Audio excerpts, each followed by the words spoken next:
Assalamu alaikum. Ак-Торпок айлы Ленин орто мектеби. Катуу шамал болуп, крышанын баарын учуп кетти.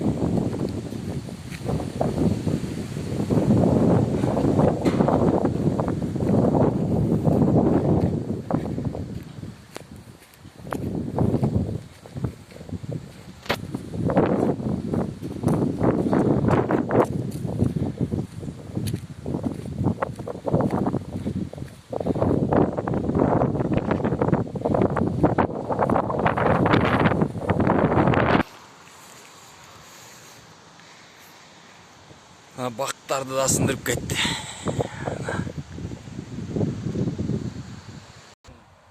Мына шамал болуп, крышаны учуруп, мектептин карачы, калганы баары жерге түшүп калды.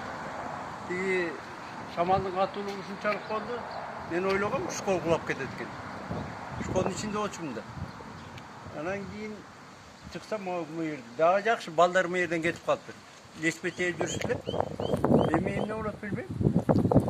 Ким кетти, кайнатам кетти. Жок, ошол